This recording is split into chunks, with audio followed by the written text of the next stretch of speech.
Un privilegio de saludarles una vez más.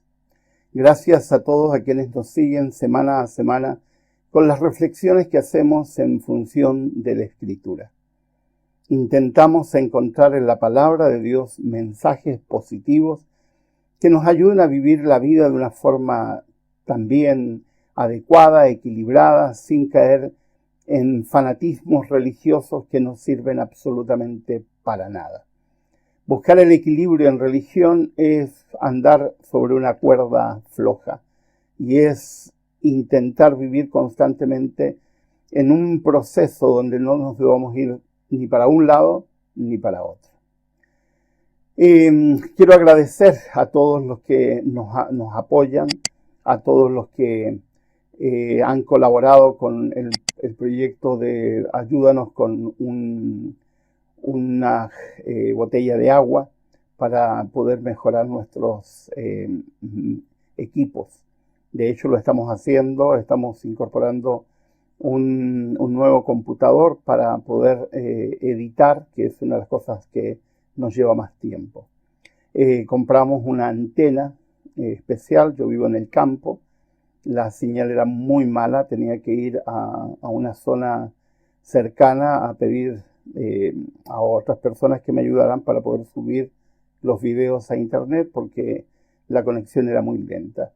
Pero gracias a las donaciones pudimos comprar una antena, una super antena, que nos permite recibir la señal de internet muy bien. Hemos pasado de 2 megas que teníamos a 30, lo cual nos permite subir los videos relativamente rápido y no tener que estar dependiendo de otras personas ni molestando y ocupando tiempo en traslados simplemente para poder subir la señal. Así que muchas gracias a todos los que nos han colaborado.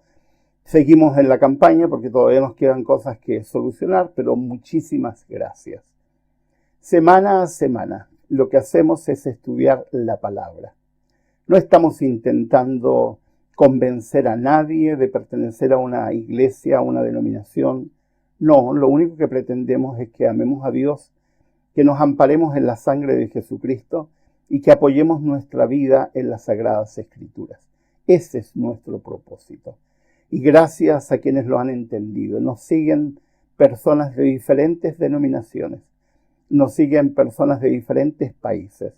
Nos han escrito personas creyentes y no creyentes que han recibido los mensajes en forma especial porque algunos de ustedes tienen la amabilidad de compartir estos mensajes con familiares, con amigos, etc. Y luego que entregamos el mensaje, dejemos que el Espíritu Santo haga su trabajo para que las personas puedan comprender el inmenso amor de Dios y cómo Dios, que no es justiciero, Dios es justicia, pero no justiciero, pretende ampararnos bajo su amor, bajo su gracia, por la muerte y resurrección de Jesucristo. Hoy día vamos a hablar sobre el difícil arte de ser feliz. Y lo vamos a hacer en torno a la vida de un personaje de la Escritura que es paradigmático, es un modelo a seguir. Hay muchas características de José que de alguna manera lo hacen prototipo de Jesucristo. Vamos a aprender algunas lecciones de José que nos permitirán enfocar nuestra vida de una forma distinta. José vivió en una época muy difícil, con características muy complejas y enfrentó situaciones para las cuales algunos de nosotros, si las hubiéramos enfrentado, probablemente habríamos entrado en crisis profundas. Pero él supo sortear esas situaciones, siempre confiando en la mano de Dios, pero teniendo una actitud mental que le permitió vivir esas circunstancias de una manera adecuada. Quiero decir que muchas personas hacen depender la felicidad de las circunstancias que le tocan vivir. Suelen creer que si las circunstancias son favorables, entonces serán felices. Y que si las circunstancias suelen no ser favorables, entonces están condenados a ser infelices. Perdónenme, ser feliz no es cosa de circunstancias. Y esa es la mayor lección de la vida de José. La felicidad no está asociada a las circunstancias. La felicidad está asociada a la falta de temor. Cuando no hay temor, cuando no hay miedo, podemos ser felices, no importa cuál sea la circunstancia que nos toque vivir. Es el miedo, el temor, el que nos priva de tranquilidad. Es el miedo, el temor, el que no nos permite ser plenamente felices. Por eso que la vida de José es tan emblemática. José, que vivió en la época de los patriarcas, que fue ganadero, que se dedicaba con su padre al cuidado de animales, nos enseña 4 lecciones para poder ser feliz. En primer lugar, ustedes recordarán que su padre, Jacob, cometió un error gravísimo con José. José no es culpable, el culpable es Jacob. Jacob, que cometió muchísimos errores en su vida, y uno de los errores más grandes que cometió fue la poligamia, que no estaba permitida, que no era lícita, pero que se contagió con la actitud de los pueblos aledaños y terminó en una práctica patriarcal abusiva en relación con las mujeres, y terminó teniendo 4 esposas y 13 hijos. Solemos hablar de 12, pero son 13 porque había una hija, Dina. Así que es un error hablar de los 12 hijos de Jacob, son 13. Dina ha pasado un poco en niveles secundarios, pero lamentablemente existe, es parte de la historia. Así que aquí hay que hablar de los 13 hijos de Jacob, que lo tuvo con 4 mujeres distintas. Y entre todos sus hijos había un regalón, José, al que lo trataba de manera distinta que sus hermanos, lo que provocó que sus hermanos tuvieran envidia y rencillas con su hermano.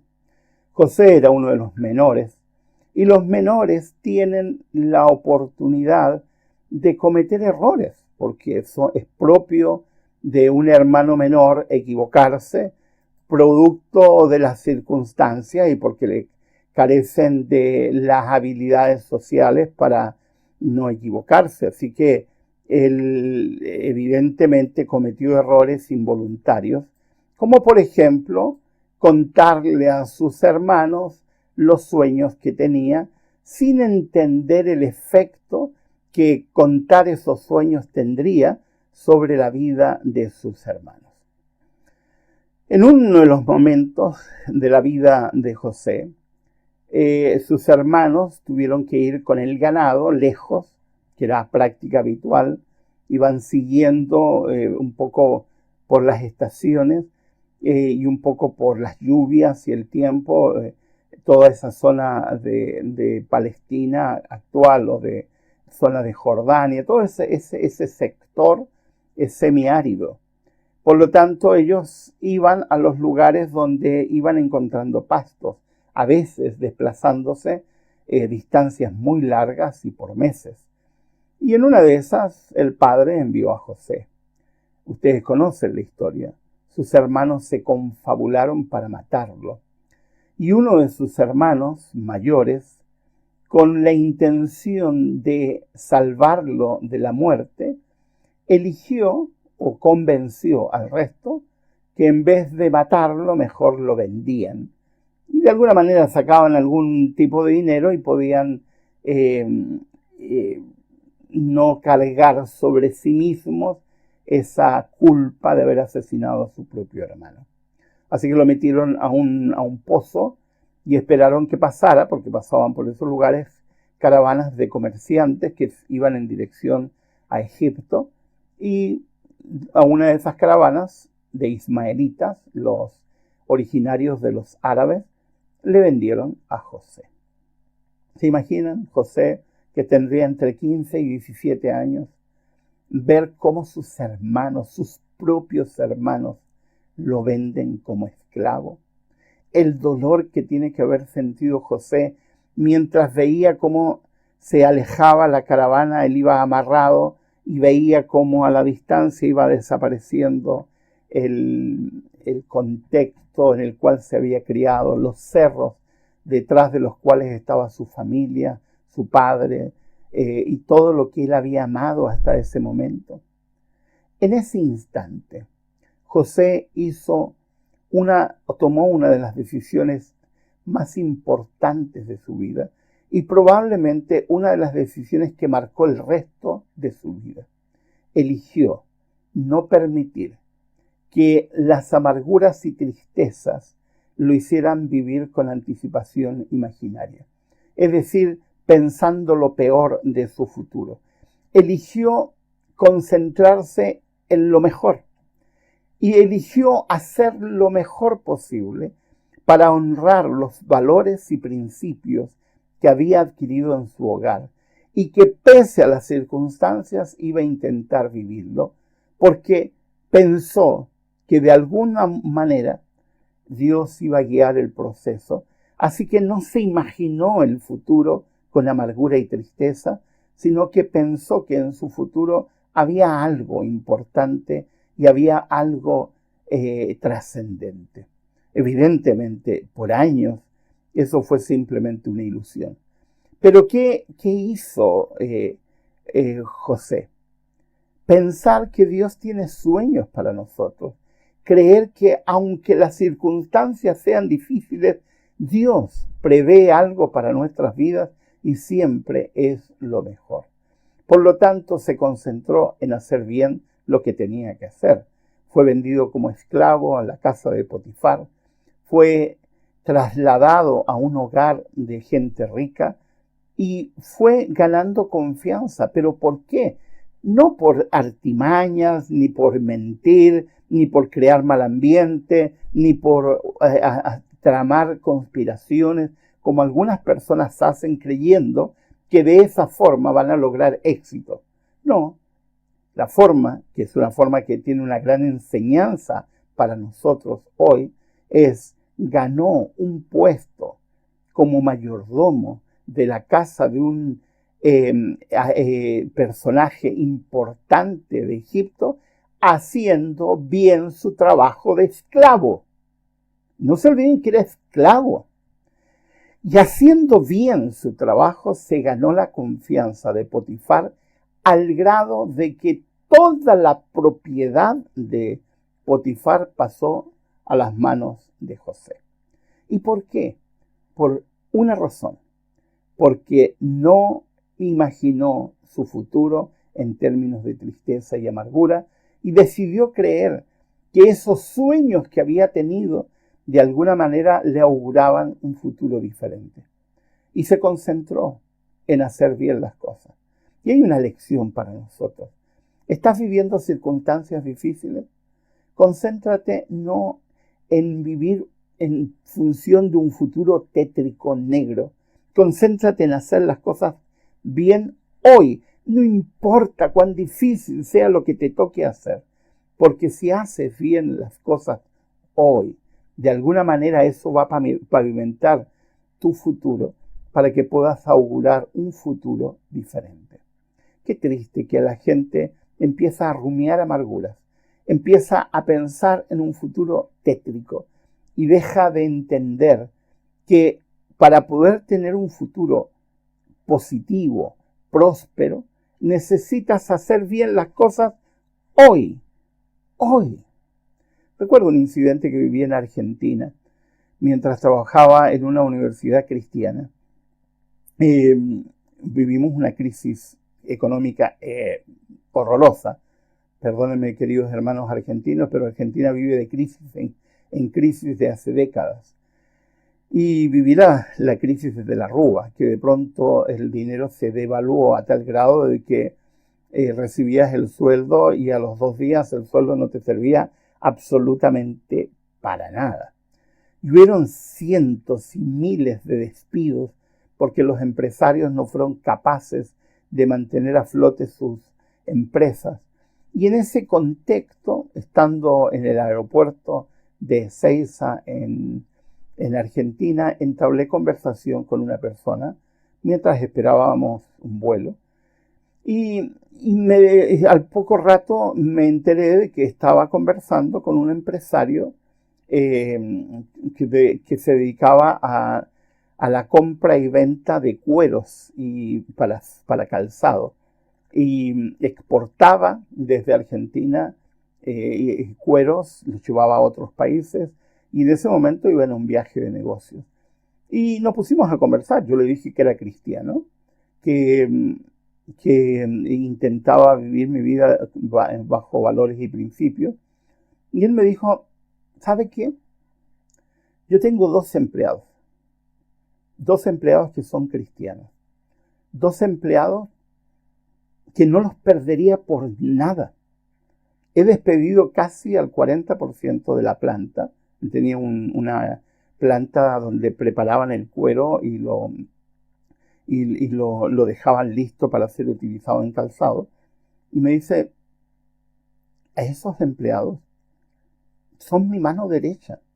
Yo puedo confiar en ellos. Puedo dejar la caja fuerte abierta y yo sé que voy a regresar y va a estar exactamente como lo dejé. He despedido a mucha gente, pero a esos no los voy a despedir. Y le pregunté por qué.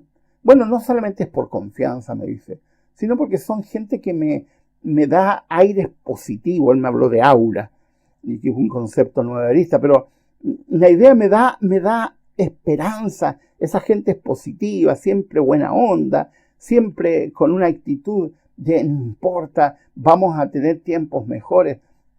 Me produce una energía positiva donde trabajar. Además, que son excelentes trabajadores.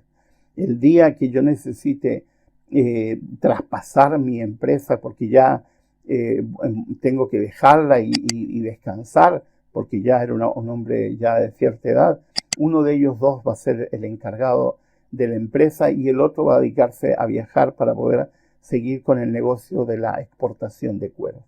Ya los tenía visualizados. ¿Y ellos lo saben? Le dije así. No tienen ni idea. Ellos trabajan nomás y hacen muy buen trabajo, pero yo ya sé lo que van a hacer ellos. Uno va a dedicarse a administrar mi empresa y el otro se va a dedicar a viajar para hacer la comercialización de los cueros, porque son excelentes trabajadores. José fue esclavo, un excelente esclavo, excelente, al grado de que Potifar le dejó encargado todo, absolutamente todo. ¿Y por qué? Por una actitud mental de José.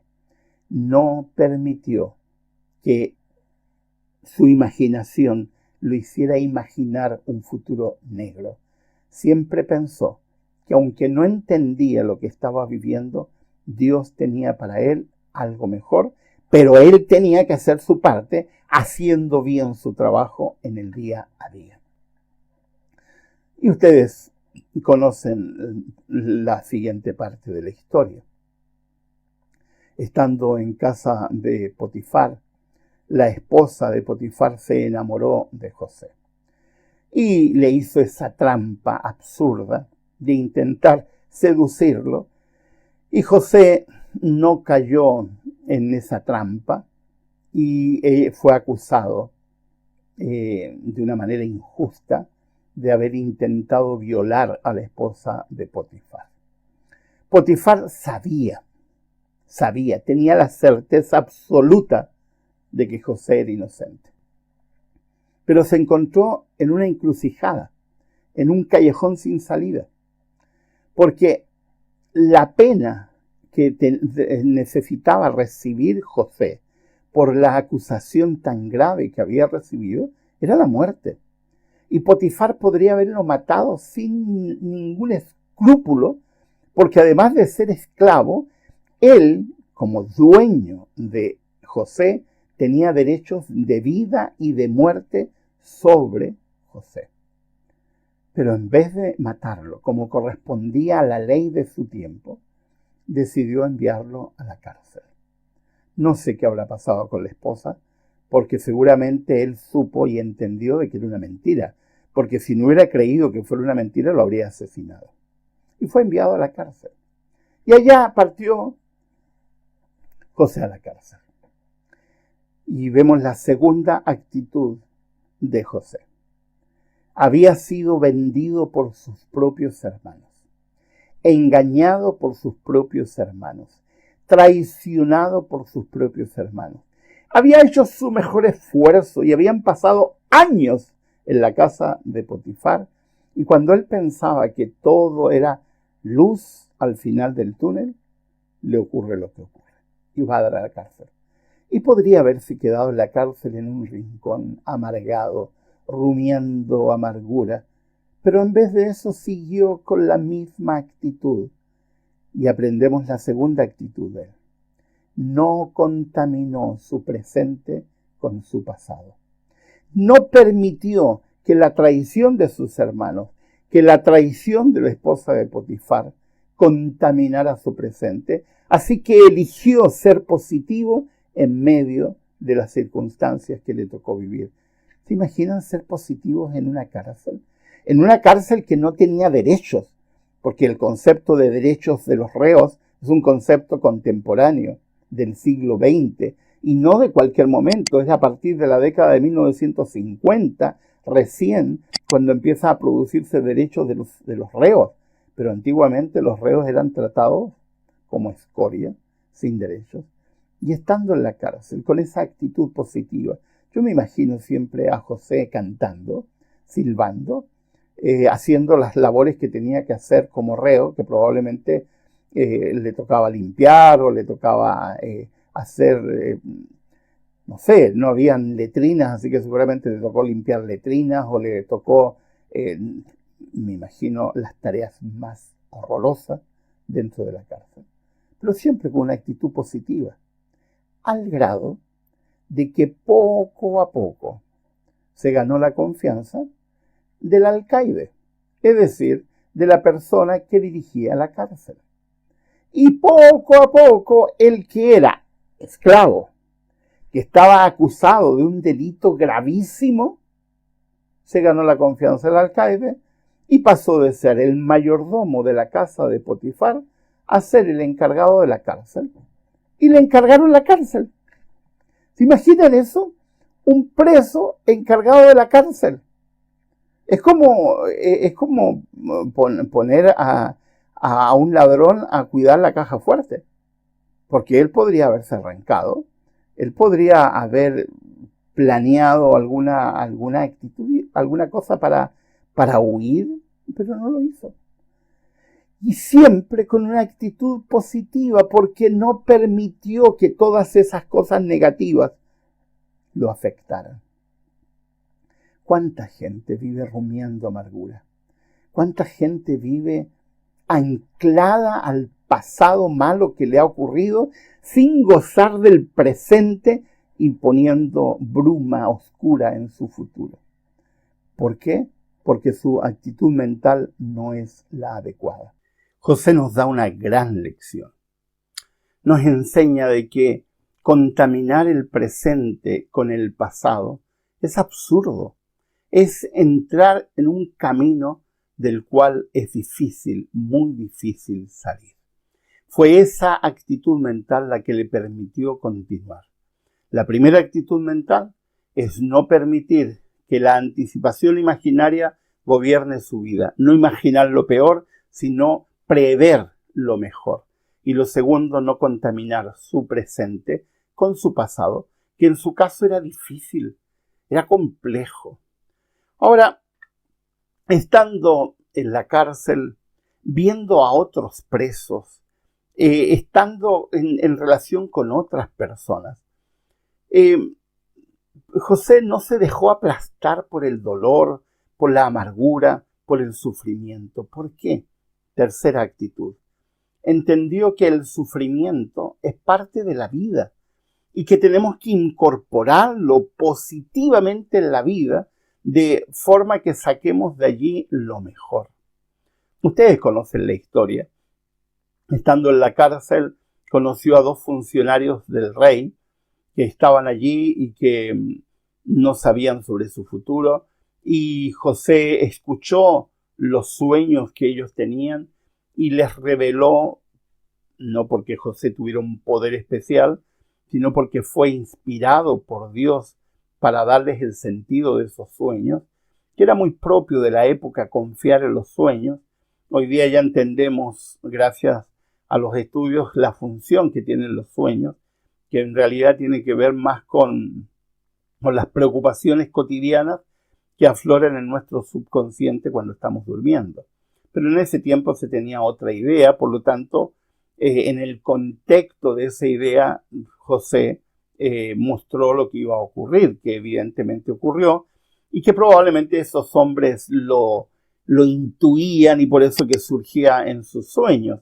Y él les mostró lo que iba a ser el futuro de esas personas y se cumplió al pie de la letra.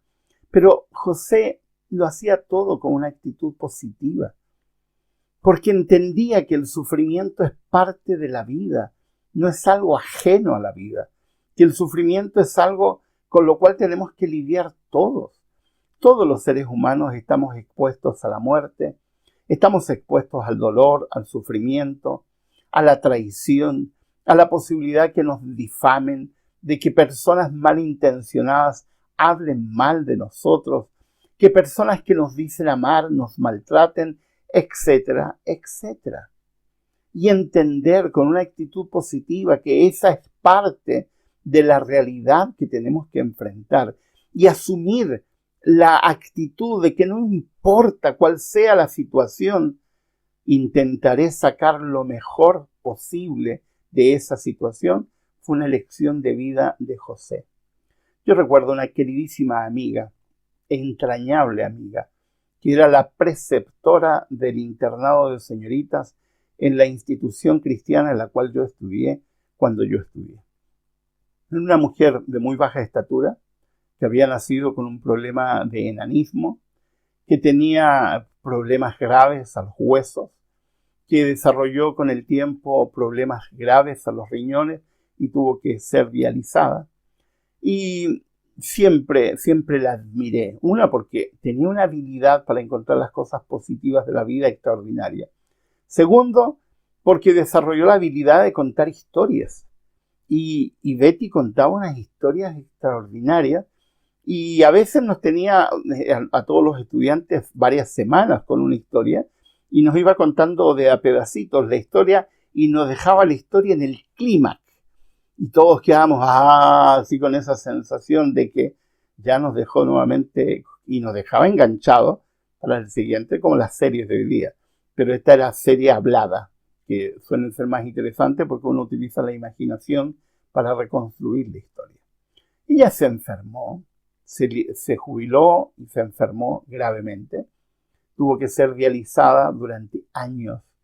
Normalmente las personas dializadas duran un promedio de 5 años. Ella vivió muchísimo tiempo siendo dializada.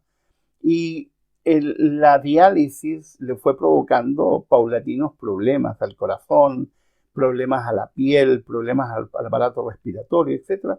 Pero siempre con una actitud positiva. Y yo recuerdo muy bien la última vez que la vi con vida. Fui a visitarla a su hogar. Me recibió la señorita, una estudiante que la acompañaba y la ayudaba. Y les indiqué que iba a ver a Betty y me hizo pasar al dormitorio. Betty ya se levantaba muy poco. Y cuando me vio, esbozó una gran sonrisa como normalmente hacía.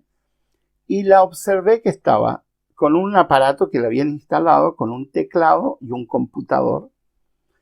Y lo primero que me pasó por la mente, ella había sido mi profesora de dactilografía. Yo estudié dactilografía con ella para aprender a escribir al tacto. En los tiempos que se usaban máquinas de escribir, que después con el uso del computador me ha servido muchísimo porque yo escribo sin ver el teclado y se lo debo a Betty porque ella me enseñó cómo hacerlo. Y la veo con eso y dije, ¿y esta mujer qué pasa? Está trabajando, lo primero que pensé en mi mente. Y luego de saludarla le dije, Betty, ¿qué estás haciendo con este computador? Me dice, yo tengo un ministerio. ¿Cómo un ministerio? Sí. Me dedico a escribir cartas de ánimo para personas enfermas. Y yo me largué a reír, solté una carcajada, pero Betty, la enferma, ¿quién eres tú? Sí, dice, pero hay gente peor que yo. pero me lo dijo con una naturalidad de una persona que había hasta esa época sufrido varios ataques cardíacos, que 3 veces a la semana tenía que ir a ser dializada, que tenía problemas respiratorios, que tenía problemas a los huesos, que prácticamente no caminaba, y había desarrollado un ministerio para darle ánimo a personas enfermas. Eso es actitud de vida. Eso es lo positivo. Es lo que aprendió José. ¿Por qué tengo que concentrarme en el sufrimiento? No. Sufrir es parte de la vida. Tengo que incorporar eso y no hacerme la víctima y entender que, ay, pobrecito mortal, tantas cosas malas que me ocurren. Yo vivo escuchando gente que no le pasan cosas tan graves. Todo es grave porque de alguna manera nos afecta, pero la actitud lo hace todo, porque podemos aprender en medio del sufrimiento y sacar lecciones de vida como las que sacó José, que le sirvieron tanto después. ¿Por qué? Porque de pronto, de un día para otro, absolutamente toda la vida de José cambió radicalmente. ¿Por qué? Porque de un día para otro se convirtió en la segunda persona más importante de todo Egipto. Luego del faraón estaba él. Para administrar todos los recursos del imperio. Y ustedes saben muy bien que las empresas los que mandan son los gerentes, no los directores, sino los que tienen el control de los recursos y del dinero. Y José era el que los tenía. Y era el que decidía. Y pasaron 7 años difíciles, después 7 años, 7 años de prosperidad y luego 7 años difíciles, es decir, 14 años. Y luego de eso, podría haber José organizado una expedición para ir a buscar a sus 11 hermanos y haberlos, 10 fueron culpables, y haberlos traído y haberlos ahorcado, haberlos matado. Podría haber hecho lo que quisiera porque tenía todo el poder para hacerlo. Podría haberse convertido en un hombre déspota, podría haberse convertido en un millonario como los nuevos ricos que existen en el mundo, que son muy desagradables, en una persona con una actitud de vida de mirar en menos, etc. Pero no hizo nada de eso. ¿Por qué? Por la cuarta actitud que tenía José. Su vida no la motivó el deseo y la ambición, sino en primer lugar la intención de hacer bien las cosas donde le tocara estar, sin amargura, sin tristeza, entendiendo que el sufrimiento es parte de la vida y siempre dándole honra y gloria a Dios. Cuando vio aparecer a sus hermanos en la corte, cuando sus hermanos no se dieron cuenta delante de quién estaban, José podría haberlos asesinado. Y nadie, absolutamente nadie le habría dicho nada. Al contrario, lo que habría ocurrido es alabanza. Lo habrían admirado, le habrían dicho muy bien, hiciste porque estos sanguinarios te vendieron como esclavo. Pero nada de eso hizo. Lo que hizo fue perdonarlos, hablar con el faraón, traerse a toda su familia y gestar lo que posteriormente se gestó, que es la protección del futuro Israel que vivió durante 400 años en Egipto, gracias a la gestión inicial de José. Luego cambió la historia, ustedes conocen el resto de la historia, que llegó un faraón que desconoció a José y finalmente la historia de los israelitas fue otra, hasta Moisés. Ahora, las actitudes mentales y emocionales, la inteligencia emocional que tuvo José es una lección de vida para nosotros. Las actitudes correctas de la vida de José son las que debemos imitar. No anticipar imaginariamente pesares y desdichas. Hay gente que es especialista en ver el lado oscuro de la vida. Hay gente que es especialista en ser pesimistas. Hay gente que se especializa en mostrar futuros oscuros.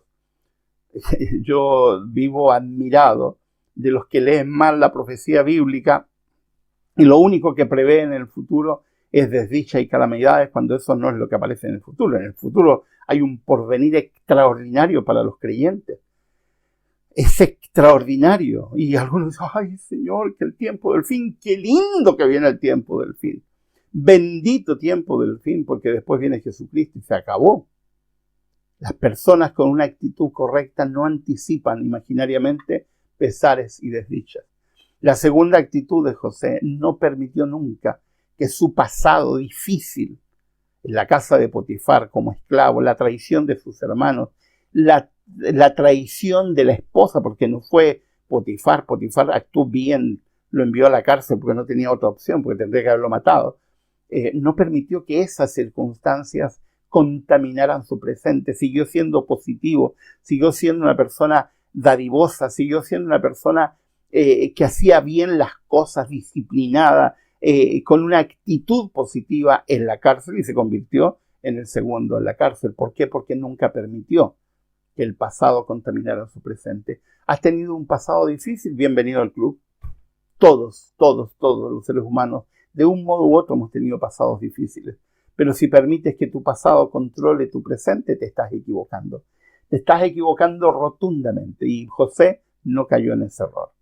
Lo tercero es que José no intentó evadir el sufrimiento, no intentó fingir que no pasaba nada, no intentó actuar como si lo que ocurría a su alrededor fuera absolutamente pasajero y que no tenía sentido. No, él incorporó el sufrimiento, las desdichas como parte de la vida y sacó lo mejor de esas circunstancias sin dejarse aplastar por el sufrimiento. Y en cuarto lugar, no vivió bajo el dominio del deseo y la ambición.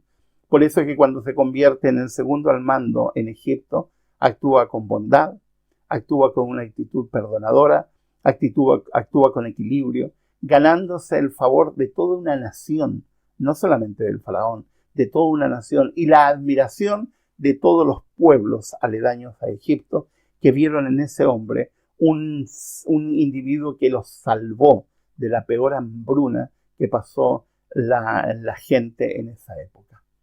¿Tienes algo que aprender? Sí. Yo por lo menos tengo mucho que aprender. José es un ejemplo de vida. Es un ejemplo de vida. Y si observas bien su vida, tendrás lecciones que aprender. Deja de quejarte. Querido, querida, deja de quejarte. Para quejumbrosos tenemos el mundo completo. Deja de quejarte. El otro día escuché en televisión, en YouTube, porque yo no veo televisión, en YouTube la historia de un joven africano que llegó a España en patera y que llegó como irregular, que luego logró un trabajo y que luego salió del país para poder regularizar sus documentos, volvió a ingresar, se regresó a su país luego de haber ganado algo de dinero, formó una empresa en su país, luego ha formado otra empresa en España para poder construir un futuro distinto. Soy admirador de un escritor español llamado Álvaro Espinosa, que escribió un libro que se llama Mi Mundo Amarillo. Él es muy jocoso porque él dice: debo ser la única persona que literalmente tiene un pie en el cementerio, porque en algún momento de su vida, él estuvo casi 15 años entrando y saliendo de hospitales por cáncer, le cortaron una pierna y como parte de la terapia hicieron un funeral a la pierna, así que su pierna está en un cementerio, y que fue una parte entre jocosa y terapéutica para ayudarlo a enfrentar la pérdida de su pierna. No es cualquier cosa perder una pierna, y él desarrolló una actitud tan linda.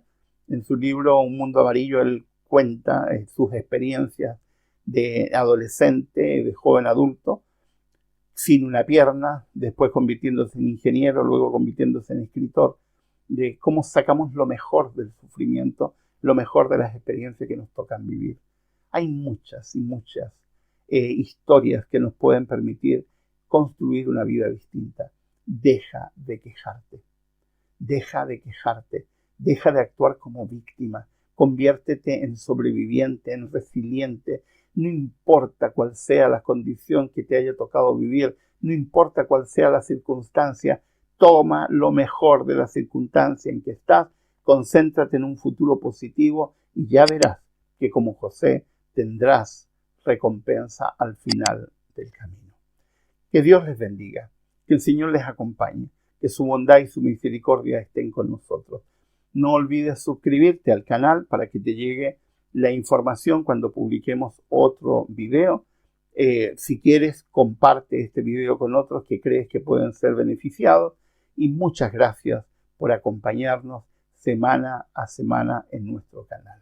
Les ha hablado el pastor Miguel Ángel Núñez.